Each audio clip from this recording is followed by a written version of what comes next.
All right, this is Nick with Build Brothers Roofing and Solar. Started my digital inspection at 400 Andrew Avenue out here in Encinitas. Here we are on top of an architectural asphalt shingle roof.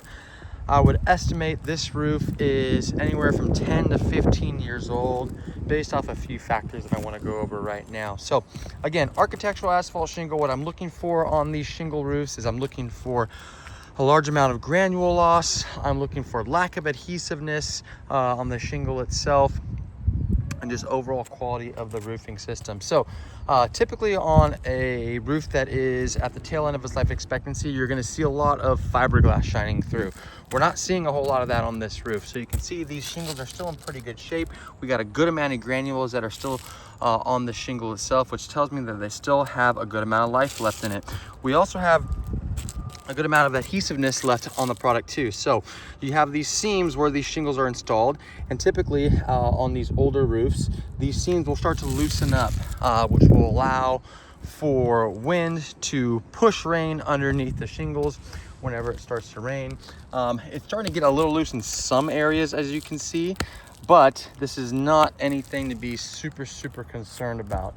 Obviously on any roof, once it gets past that halfway mark, things start to degrade a little bit, but I would still say this roof has at least another 8 to 10 years left in it. We've got O'Hagan vents that were installed throughout the property as well. So this is the exhaust ventilation for the property. That's allowing all that hot air to escape the attic. These O'Hagan vents are great products. Not only do they do a great job of ventilating the home, but they're also nice and waterproof and not so susceptible to leaks as typical whirlybirds or dormer vents would be. Now you have all the other penetrations that are on this roof, and you can see that the sealant is starting to diminish around those penetrations. As you can tell, water can be coming down those pipes, especially when we're this close to the water. It's a very good idea to be proactive when it comes to the overall maintenance of a roof, because there's just a lot of moisture in the air when we're this close to the ocean. So this roof could use a tune-up, essentially where we'll come through, we will go ahead and reseal all these penetrations. We'll look for any other problem areas, look for any exposed nail heads. We've got some damaged ridge caps over here. You can see how these are starting to wear through a little bit, but this one was ripped and just tore off completely. So we want to go ahead and replace that one. But the rest of the roof looks to be in pretty good shape. Wood repair looks to be pretty minimal on a project like this. I don't see a whole lot of signs of wood rot on this roof.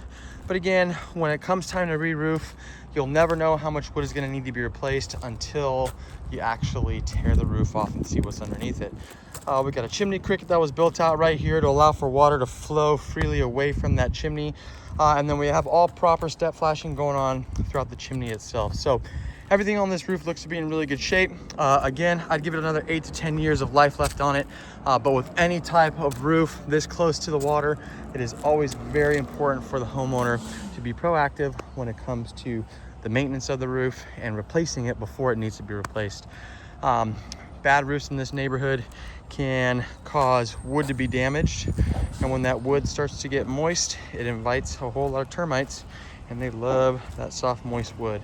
So again, homeowners should always be proactive when it comes to maintenance and repairs on a roof.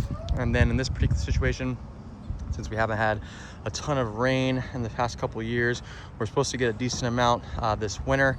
It'd be a really good idea for the homeowner to poke their head into the attic after that first storm comes through, just to make sure everything is good to go. That's it for my inspection.